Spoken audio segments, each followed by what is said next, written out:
CPIയുടെ party Congress നാളെ ചണ്ഡീഗഡിൽ ആരംഭിക്കുകയാണ്.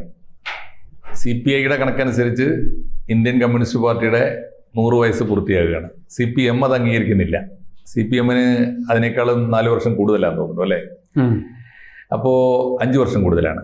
1920 ഉണ്ടായി എന്നല്ലേ താഷ്കെൻഡിൽ നേരത്തെ അവർ അപ്പോൾ 1920 താഷ്കെൻഡിൽ രൂപീകരിച്ചു എന്നാണ് CPM വാദിക്കുന്നത്. എന്നാൽ ഇന്ത്യൻ മണ്ണിൽ ആദ്യമായിട്ടുണ്ടായത് 25 ഓഗസ്റ്റ് 26 ഡിസംബർ 26 അല്ലേ? 1925 ഡിസംബർ 26 കാൺപൂരിൽ രൂപീകരിച്ചു എന്നാണ് CPIയുടെ വാദം. അതാണ് ഇന്ത്യൻ മണ്ണിൽ ആദ്യത്തെ കമ്മ്യൂണിസ്റ്റ് പാർട്ടി രൂപീകരണം. ഈ D. രാജ CPIയുടെ അഖിലേന്ത്യാ സെക്രട്ടറി ഇന്നിപ്പോൾ ഇന്ത്യൻ മാധ്യമങ്ങളിൽ അവർക്ക് സ്പേസ് കിട്ടിയിടത്തൊക്കെ തീർച്ചയായിട്ടും പതിവ് പോലെ ദീർഘമായ ഇന്റർവ്യൂകൾ കൊടുക്കുന്നുണ്ട്. വായ്ത്താരി പോലെ എല്ലാ പാർട്ടി കോൺഗ്രസിനും ആവർത്തിക്കുന്ന ഡിമാൻഡ് തന്നെയാണ് മുന്നോട്ട് വെക്കുന്നത്. അത് ഇന്ത്യൻ കമ്മ്യൂണിസ്റ്റ് മൂവ്മെന്റിന്റെ യൂണിയനാണ്. ഐക്യം, എന്താണ് പറയാ, കമ്മ്യൂണിസ്റ്റ് ഏകീകരണം. CPI അല്ലാതെ അല്ലെങ്കിൽ ദുർബലമായ കമ്മ്യൂണിസ്റ്റ് പാർട്ടികളല്ലാതെ താരതമ്യേന ഭേദപ്പെട്ട അധികാരമോ ഭരണശേഷിയോ ഉള്ള പാർട്ടി എന്ന നിലയിൽ CPM ആണെങ്കിൽ അത്തരം മുദ്രാവാക്യങ്ങൾ മുഴക്കുന്നുമില്ല. എങ്ങനെയാണ് അങ്ങ് ഒരു കമ്മ്യൂണിസ്റ്റ് സൈദ്ധാന്തികൻ എന്ന നിലയിൽ കമ്മ്യൂണിസ്റ്റ് പാർട്ടിയുടെ ഇതപര്യന്തമുള്ള ചലനങ്ങളെ ചരിത്രപരമായും സാമൂഹ്യമായും നിരീക്ഷിക്കുന്ന ഒരാളെന്ന നിലയിൽ ഈ പാർട്ടി കോൺഗ്രസിനെ, ഇന്ത്യയിലെ ആദ്യത്തെ കമ്മ്യൂണിസ്റ്റ് പാർട്ടി തീർച്ചയായിട്ടും CPI ആണല്ലോ, ആ പാർട്ടി കോൺഗ്രസിന്റെ കമ്മ്യൂണിസ്റ്റ് പാർട്ടിയുടെ 100 വർഷം ആ അർത്ഥത്തിൽ എങ്ങനെയാണ് അങ്ങ് കാണുന്നത്? CPIയുടെ എല്ലാ പാർട്ടി കോൺഗ്രസുകളിലും ഉയർന്നു കേൾക്കുന്ന ഒരു മുദ്രാവാക്യമാണ് സാർ പറഞ്ഞ പോലെ കമ്മ്യൂണിസ്റ്റ് ഏകീകരണം എന്ന് പറയും. അത് അസാധ്യമാണ് എന്ന് വിശ്വസിക്കുന്ന ഒരാളാണ് ഞാൻ. കാരണം അതൊരു പ്രത്യയശാസ്ത്രപരമായ പ്രശ്നമല്ല എന്നുള്ളത് കൊണ്ടാണ് അത് അപരിഹാര്യമായി നിലനിൽക്കുന്നത്. ഓരോ കമ്മ്യൂണിസ്റ്റ് പാർട്ടികൾക്കും അവരുടേതായിട്ടുള്ള സമ്പത്ത്, പാർട്ടി ഓഫീസുകളും അതേപോലെ തന്നെ മറ്റ് സ്ഥാവര ജംഗമ സ്വത്തുക്കൾ എന്ന് പറയുന്നത് ഏകീകരിക്കലാണ് ഇപ്പോൾ പ്രശ്നമായിട്ട് നിൽക്കുന്നത്. അത് ഏകീകരിക്കാൻ പറ്റുന്നതല്ല. 1. 2, അധികാരം. പാർട്ടി സെക്രട്ടറി, ഇതെല്ലാവരും കൂടി ഒരുമിച്ച് ചേർത്ത് ഒരു പാർട്ടി സെക്രട്ടറി ഉണ്ടാവുകയും അതാരായിരിക്കും, ഏത് പാർട്ടിയുടെ ആകും എന്ന ചോദ്യം വളരെ പ്രബലമാണ്. അതും പരിഹരിക്കാൻ പറ്റാത്തതാണ് എന്നാണ് ഞാൻ കണക്കാക്കുന്നത്. പിന്നെ ഈ പോളിറ്റ് ബ്യൂറോ ഏകീകരിക്കുക, അതാത് സംസ്ഥാന കമ്മിറ്റികൾ ഏകീകരിക്കുക, ഇവിടെയെല്ലാം അസാധ്യമായ നിലയിൽ പ്രവർത്തിക്കുന്നത് അധികാര തർക്കങ്ങളാണ്, പ്രത്യയശാസ്ത്ര തർക്കങ്ങളല്ല. അധികാരവും ആസ്തിയുമാണ് പ്രശ്നം. അത് പ്രശ്നമാണ്. ആ പ്രശ്നം പരിഹരിക്കാനായിട്ട് കഴിയില്ല എന്ന CPMന്റെ പ്രായോഗിക നിലപാടാണ് ശരി. പക്ഷേ സർ, ആശയപരമായിട്ട് 64 പാർട്ടി പിളർന്ന ആ സാഹചര്യം, അതിനടിസ്ഥാനപരമായി ഇവർ ജനങ്ങളോട് ഇത്രയും കാലം എന്തിന് പിളർന്നു എന്ന കാരണം വിശദീകരിച്ചുകൊണ്ട് പറഞ്ഞ എല്ലാ അടിസ്ഥാന പ്രശ്നങ്ങളും അവസാനിച്ചില്ലേ സാർ? ഇപ്പോൾ അങ്ങനെ ഒന്ന് നിലനിൽക്കുന്നുണ്ടോ? 1, സോവിയറ്റ് യൂണിയൻ ആണോ സോഷ്യലിസ്റ്റ് ചേരിക്ക് വഴികാട്ടേണ്ടത്, ചൈനയാണോ? ഒന്നാമത്തെ അജണ്ട, ആഗോളതലത്തിലുള്ള അജണ്ട ഇല്ലാതായില്ലേ? സോവിയറ്റ് യൂണിയൻ തന്നെ ഇല്ലാതായി, ചൈന സമ്പൂർണ്ണമായി മുതലാളിത്ത പാതയിലേക്ക് പോയി. പിന്നെ എന്തിന് പിളർന്നു എന്ന ചോദ്യം 100 കൊല്ലം കഴിയുമ്പോൾ ഇന്ത്യക്കാരൻ്റെ മനസ്സിൽ ഉണ്ടാവണമല്ലോ. രണ്ടാമത്, ഇന്ത്യൻ ബൂർഷ്വാസി, ദേശീയ ബൂർഷ്വാസി എന്ന നിലയിൽ കോൺഗ്രസിനോട് എന്ത് സമീപനം സ്വീകരിക്കണം? ഇന്ത്യയിലെ മിക്കവാറും എല്ലാ കമ്മ്യൂണിസ്റ്റ് പാർട്ടികളും ഒരുമിച്ച് നിൽക്കുന്ന സമയത്ത് കോൺഗ്രസ് ആ മുന്നണിക്ക് നേതൃത്വം നൽകുമ്പോൾ ദേശീയ അജണ്ടയും ഇല്ലാതാകുന്നില്ലേ? ഇങ്ങനെ അടിസ്ഥാന അജണ്ടകൾ നഷ്ടപ്പെടുന്നൊരു കാലത്ത് ആശയപരമായി അവർക്ക് ഒരുപക്ഷെ 64-ന് പുറകോട്ടുള്ള ഒരു ലോകത്തേക്ക് തിരിച്ചു പോകാൻ സാധിക്കേണ്ടതല്ലേ? ഈ രണ്ടും യഥാർത്ഥത്തിൽ ഒരു കമ്മ്യൂണിസ്റ്റ് പാർട്ടിയുടെ അജണ്ടയിൽ മുഖ്യ തടസ്സമായി നിൽക്കാൻ പാടുണ്ടോ? സാറ് പറഞ്ഞ അധികാരവും ആസ്തിയും. അല്ല, അത് നിൽക്കാൻ പാടില്ല എന്നത് ആശയപരമായി നമുക്ക് പറഞ്ഞു വെക്കാൻ കഴിയുന്ന കാര്യമാണ്. എങ്കിൽ പോലും അതിനൊരിക്കലും പോലും പ്രയോഗത്തിൽ വരുത്താൻ കഴിയും എന്ന് ഞാൻ കരുതുന്നില്ല.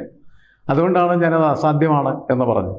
ഇവർക്ക് 2 കൂട്ടർക്കും ചെയ്യാവുന്ന ഒരു കാര്യം, ഇന്ത്യയിലെ കമ്മ്യൂണിസ്റ്റ് പാർട്ടികളൊക്കെ ഏകീകരണ സ്വഭാവത്തിലേക്ക് കൊണ്ടുവരിക. ഒരു കൂട്ടായ്മ വേണമെങ്കിൽ അവരുടെ നിർമ്മിച്ചെടുക്കാം. അത് ഏതാണ്ട് ഇപ്പോൾ കുറേയൊക്കെ സാധ്യമായിട്ടുണ്ട്, കുറേയൊക്കെ, അല്ലാണ്ട് അതൊരിക്കലും സാധ്യമാകുന്നില്ല. എന്തുകൊണ്ട് RSP ഇവിടെ ഇടതുപക്ഷ ജനാധിപത്യത്തിൻ്റെ ഭാഗമായിട്ട് നിൽക്കുന്നില്ല എന്ന ചെറിയ ചോദ്യം മാത്രം മതി അതിന്. അപ്പം അതൊക്കെ ഇത്തരം പ്രശ്നങ്ങളുമായി ബന്ധപ്പെട്ട് നിൽക്കുന്ന, അധികാരത്തിൻ്റെ പ്രശ്നങ്ങളായിട്ട് ബന്ധപ്പെട്ട് നിൽക്കുന്ന കാര്യങ്ങൾ തന്നെയാണ് എന്നാണ് ഞാൻ മനസ്സിലാക്കുന്നത്. പ്രത്യയശാസ്ത്രപരമായിട്ട് യഥാർത്ഥത്തിൽ ഇന്ത്യയിലെ കമ്മ്യൂണിസ്റ്റ് പാർട്ടി റീകൺസ്ട്രക്റ്റ് ചെയ്യേണ്ട സമയം കഴിഞ്ഞിരിക്കുകയാണ്. റീയൂണിയൻ അല്ല വേണ്ടത്, റീയൂണിയൻ അല്ല, റീകൺസ്ട്രക്ഷനാണ്. റീകൺസ്ട്രക്ഷൻ നടത്തണമെന്ന് വെച്ചാൽ ഇത് സമ്പൂർണ്ണമായിട്ട് ഇപ്പോൾ നിലനിൽക്കുന്ന മുഴുവൻ പിരിച്ചുവിടണം. അങ്ങനെ പിരിച്ചുവിട്ടിട്ട് പുതിയൊരു സാധനം രൂപപ്പെടുത്തുകയും ആ രൂപപ്പെടുത്തുന്ന സംവിധാനം ഇന്ത്യയുടെ ഇന്ന് നിലനിൽക്കുന്ന പ്രത്യയശാസ്ത്ര പ്രശ്നങ്ങളെ അഭിസംബോധന ചെയ്യാനായിട്ട് കെൽപ്പുള്ളതായി തീരുകയും ചെയ്യും. അടിത്തറയും മേൽക്കൂരയും മാറണം എന്നാണ് സാർ. അതെ, അത് മാറണം. പക്ഷെ അത് മാറ്റാൻ പറ്റില്ലെന്ന് നമുക്കറിയാം. അത് പറ്റില്ല. അതുകൊണ്ടാണ് പലപ്പോഴും ഈ കമ്മ്യൂണിസ്റ്റ് പാർട്ടികൾ നമ്മൾ ഓർത്തഡോക്സ് കമ്മ്യൂണിസ്റ്റ് പാർട്ടികളായിട്ട് മാറുന്നു എന്ന് വിശേഷിപ്പിക്കുന്നത്. അവർ യാഥാസ്ഥിക കമ്മ്യൂണിസ്റ്റ് പാർട്ടികളായിട്ട് മാറിക്കൊണ്ടിരിക്കുകയാണ്. കാരണം 100 കൊല്ലം എന്ന് പറയുന്നത് യാഥാസ്ഥികത ക്ലാവ് പോലെ പടർന്നു കയറാനായിട്ട് ഒരുപാട് സഹായിക്കുന്ന ഒരു കാര്യമാണ്. ഒരു പാർട്ടിക്ക് മാത്രമല്ല, എല്ലാ പാർട്ടികളൊക്കെ ചീത്തയാവുന്നത് അങ്ങനെയാണ്. നമ്മളിപ്പോൾ ആസാമിൽ വിദ്യാർത്ഥി പ്രക്ഷോഭത്തിലൂടെ വന്ന ആസാം ഗണപരിഷത്ത് എന്ന് പറയുന്ന സാധനത്തിൻ്റെ സ്ഥിതി എന്താണ്? വളരെ വളരെ ജീർണിച്ചൊരവസ്ഥയിലേക്ക് എത്തിക്കഴിഞ്ഞു. ഇന്ത്യൻ നാഷണൽ കോൺഗ്രസ്, നമ്മളെല്ലാം ഇങ്ങനെ പരിശോധിക്കുമ്പോൾ ഓരോ പാർട്ടികളും ഇങ്ങനെ മോശമാകുകയാണ് ചെയ്യുന്നത്. പ്രവർത്തിച്ച് മോശമാക്കപ്പെടും.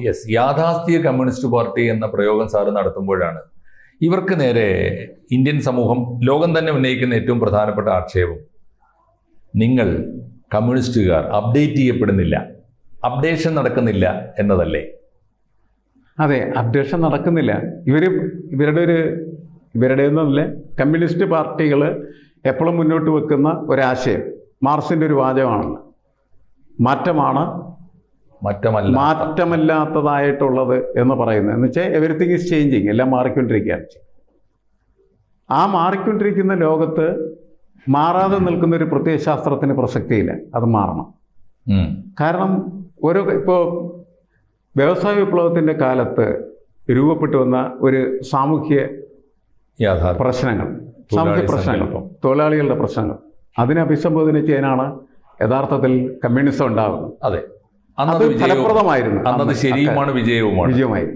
അത് കഴിഞ്ഞാൽ അവിടെ തന്നെ കമ്മ്യൂണിസ്റ്റ് പാർട്ടി നിന്നാൽ അത് പരാജയപ്പെടും എന്നാണ് പിന്നീടുള്ള ലോകചരിത്രം നമ്മളെ ബോധ്യപ്പെടുത്തുന്നിരിക്കുന്നത്. അപ്പോൾ അത് മാറണം. അത് മാറ്റാൻ കഴിയുന്ന എല്ലാ സംവിധാനങ്ങളും ഒരു പ്രത്യയശാസ്ത്രം എന്ന നിലക്ക് മാർക്സിസത്തിന് അകത്തുണ്ട് എന്നുള്ളതാണ് ഞാൻ മനസ്സിലാക്കിയിട്ടുള്ളത്. പക്ഷേ അത് മാറ്റാൻ ഒരിക്കലും പറ്റാത്ത തരത്തിലേക്ക് സംഘടനാ സംവിധാനം എന്ത് ചെയ്യുന്നു? ഇതിനെ മാറ്റി തീർക്കും. ഇതൊരു സംഘടനാ സംവിധാനത്തിലേക്ക് വന്ന് പെട്ടുകഴിയുമ്പോൾ ആ സംഘടന അതിനെ വലിയ തരത്തിലുള്ള പരിമിതമായിട്ടുള്ള ഒരു വൃത്തത്തിനകത്ത് എത്തിക്കുകയാണ് ചെയ്യുന്നത്. ഇപ്പോൾ നമുക്ക് അറിയാം, കേരളത്തിലും ഇന്ത്യയിലുമൊക്കെ കമ്മ്യൂണിസത്തെ എതിർക്കുന്ന, അതിശക്തമായിട്ട് എതിർക്കുന്ന RSSും BJPയും ഒക്കെ കമ്മ്യൂണിസം എന്ന് പറയുന്നത് കാലഹരണപ്പെട്ടതും തലതിരിഞ്ഞതുമായ ഒരു പ്രത്യയശാസ്ത്രമാണ് എന്നിപ്പോഴും നിരന്തരമായി പറഞ്ഞുകൊണ്ടിരിക്കുകയാണ് ചെയ്യുന്നത്. പക്ഷേ കമ്മ്യൂണിസത്തിനെ കാലത്തിനനുസരിച്ച രീതിയിൽ രൂപപ്പെടുത്തിയെടുത്താൽ തീർച്ചയായിട്ടും അത് എക്കാലത്തും നിലനിൽക്കാനും നല്ലതുമാണ്. പക്ഷെ നമുക്കറിയാം, കമ്മ്യൂണിസ്റ്റ് ഭരണകൂടങ്ങളെല്ലാം കമ്മ്യൂണിസ്റ്റ് ഭരണകൂടങ്ങളായിരുന്നില്ല. തീർച്ചയായിട്ടും അത് മുഴുവനും ഏകാധിപത്യ ഭരണകൂടങ്ങളും അതേപോലെ തന്നെ ക്രൂരമായ ഭരണകൂടങ്ങളും കൂടിയായിരുന്നു. അത് വെച്ചിട്ടാണ് RSSും BJPയും ഒക്കെ അതിനെ അങ്ങനെ വിലയിരുത്തുകയും അതുപോലെ പൊതുവെ സമൂഹവും അങ്ങനെ വിലയിരുത്തുന്നതാണ് ഞാൻ മനസ്സിലാക്കുന്നത്. അതായത് കൊള്ളാവുന്ന രീതിയിലുള്ള ഒരു ഭരണം കാഴ്ചവെച്ച് പോസിറ്റീവായിട്ട് സമൂഹങ്ങളെ ആകർഷിക്കാനായിട്ട് കമ്മ്യൂണിസ്റ്റ് ഭരണകൂടങ്ങൾക്ക് കഴിഞ്ഞിട്ടില്ല. ഇപ്പോൾ വിയറ്റ്നാം എൻ്റെ ആദ്യ കാലഘട്ടങ്ങളെല്ലാം വളരെ പുഷ്കലവും മനോഹരമായിട്ടുള്ള രീതിയിൽ തന്നെയാണ് കാര്യങ്ങൾ ചെയ്തിരുന്നത്, അല്ലേ? അതുപോലെ ക്യൂബയിലും ഒരു പ്രത്യേക ഘട്ടത്തിൽ കാസ്ട്രോ ചെയ്ത കാര്യങ്ങളെല്ലാം നല്ലതായിരുന്നു. അത് എല്ലായിടങ്ങളിലും ഈ തുടക്കത്തിൽ കുറെ കാലത്തേക്ക് നല്ല രീതിയിൽ സോവിയറ്റ് യൂണിയൻ ഒരു കാലഘട്ടത്തിൽ പട്ടിണിയില്ലാത്തതും അതേപോലെ തന്നെ അസമത്വം വളരെ കുറച്ചുള്ളതായിട്ടുള്ള ഒരു ലോകത്തിൻ്റെ സ്വപ്നം സാക്ഷാത്കരിക്കുന്ന തരത്തിലേക്ക് രൂപപ്പെട്ടതായിരുന്നു ഒരു പ്രത്യേക ഘട്ടം വരെ. അത് കഴിഞ്ഞതിന് ശേഷം അതിനെന്ത് സംഭവിച്ചു എന്ന് പറഞ്ഞാൽ അത് ഈ പറയുന്നവരെ ഒരു ഇടിമുറി സംവിധാനമായി മാറുകയും അല്ലേ, ഗുലാഗുകളുടെ ഒരു ലോകം നിർമ്മിക്കുകയും മനുഷ്യ സ്വാതന്ത്ര്യം എന്ന് പറയുന്ന അസാധ്യമായി തീരുകയും ചെയ്യുന്ന, ആർക്കും സ്വീകരിക്കാൻ പറ്റാത്ത മനുഷ്യവിരുദ്ധമായിട്ടുള്ള സംവിധാനമായി മാറി. ഒരു ഭരണകൂടം മനുഷ്യവിരുദ്ധമായാൽ അതിനെ നമ്മൾ ഉപേക്ഷിക്കണം. അത് കമ്മ്യൂണിസമാണോ അല്ലെങ്കിൽ RSSന്റെ ഭരണമാണോ BJPയുടെ ഭരണമാണോ കോൺഗ്രസിന്റെ ഭരണമാണോ അന്വേഷിക്കേണ്ട ആവശ്യമില്ല. ജനവിരുദ്ധമായ എന്തിനും ഉപേക്ഷിക്കേണ്ടത് ആവശ്യമാണ്. ജനങ്ങൾക്കൊപ്പം നിൽക്കുന്ന കാലത്തോളം മാത്രമേ രാഷ്ട്രീയ പ്രസ്ഥാനങ്ങൾക്ക് പ്രസക്തി. ഭരണം എന്ന് പറയുമ്പോഴാണ് സാർ ഇന്ത്യൻ വിപ്ലവത്തെക്കുറിച്ചുള്ള യഥാർത്ഥ സ്വപ്നങ്ങളൊക്കെ എല്ലാ കമ്മ്യൂണിസ്റ്റ് പാർട്ടികളും ഉപേക്ഷിക്കപ്പെട്ട ഒരു കാലത്താണ്. 10-20ഓളം ഗ്രൂപ്പുകളുണ്ടല്ലോ ഇന്ത്യയിൽ. അതിൽ ഈ രണ്ടു കൂട്ടരും തമ്മിൽ CPM CPI രണ്ട് പ്രബലമായ കമ്മ്യൂണിസ്റ്റ് പാർട്ടികൾ തമ്മിലുള്ള തർക്കം വാക്കുകളിൽ മാത്രമല്ല. ഇപ്പോൾ ദേശീയ ജനാധിപത്യ വിപ്ലവം എന്നൊരു കൂട്ടരും ജനകീയ ജനാധിപത്യ വിപ്ലവം എന്നൊരു കൂട്ടരും രണ്ടും സത്യത്തിൽ നമ്മുടെ പാർലമെന്ററി ജനാധിപത്യത്തിന്റെ ചെല്ലപ്പേരുകളായിട്ട് മാറിയിട്ടില്ലേ? അല്ല, ഇവർ തമ്മിലൊന്നും ഉള്ള വ്യത്യാസങ്ങൾ നമുക്കിന്ന് ചർച്ച ചെയ്യാൻ പറ്റുന്ന തരത്തിലുള്ള ഒരു ഡിഫറൻഷ്യേറ്റീവ് ക്യാരക്ടർ ഉള്ളതല്ല. രണ്ടും ഒന്ന് തന്നെ, ഒരേപോലെ തന്നെ നിൽക്കുകയാണ്. പ്രയോഗത്തിൽ വരുത്തുന്ന അല്ലെങ്കിൽ പ്രയോഗത്തിൽ ഇവർ വ്യത്യാസം മാറ്റങ്ങളേ ഉള്ളൂ. അത് മാത്രമല്ല, ഒറ്റ കാര്യം കൂടി, ഇവർ തമ്മിൽ ഇപ്പോൾ നിലനിൽക്കുന്നു എന്ന് എനിക്ക് തോന്നുന്ന ഒരേ ഒരു അഭിപ്രായ വ്യത്യാസം ഇന്ത്യയിൽ ഫാസിസം വന്നുവോ ഇല്ലയോ എന്നാണ്.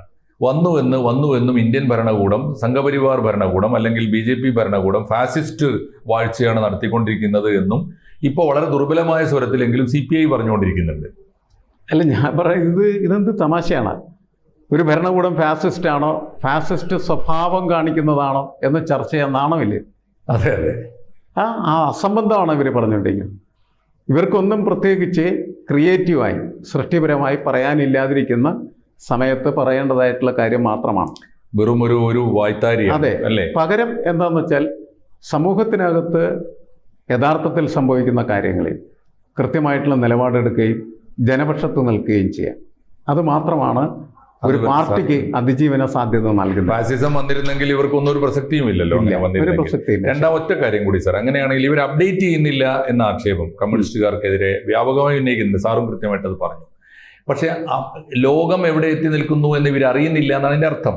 അറിയുന്നില്ല എന്ന് മാത്രമല്ല, പലപ്പോഴും മണ്ടത്തരങ്ങൾ എഴുന്നള്ളിച്ചിട്ട് മനുഷ്യനെ വഴിതെറ്റിക്കുന്നുണ്ട്. ഏറ്റവും ഒടുവിൽ വന്നൊരു സ്റ്റേറ്റ്മെന്റ്, അങ്ങേയറ്റം ഓക്വേർഡായ സ്റ്റേറ്റ്മെന്റ് സാർ ശ്രദ്ധിച്ചിട്ടുണ്ടാവും.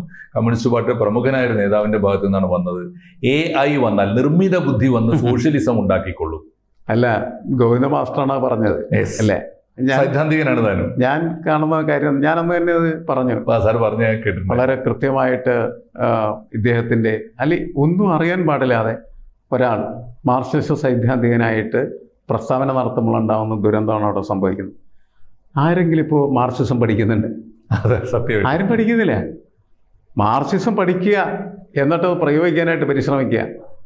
പഴയ കാലത്ത് അത് കൃത്യമായിട്ട് നിർവഹിക്കപ്പെട്ടിരുന്നു. കാരണം അവർക്ക് അവരുടെ ഒബ്ജക്റ്റീവ്സ് ഉണ്ടായിരുന്നു, ലക്ഷ്യങ്ങളുണ്ടായിരുന്നു. ആ ലക്ഷ്യം എന്ന് പറയുന്നത് നിലവിലുള്ള ഭരണകൂടങ്ങളുടെ അതിഭീകരമായിട്ടുള്ള ഭരണ സംവിധാനങ്ങളെ അട്ടിമറിച്ച് തൊഴിലാളി വർഗത്തെ പതുക്കെ വിമോചിപ്പിക്കുക എന്നുള്ളതായിരുന്നു അവരുടെ ലക്ഷ്യം.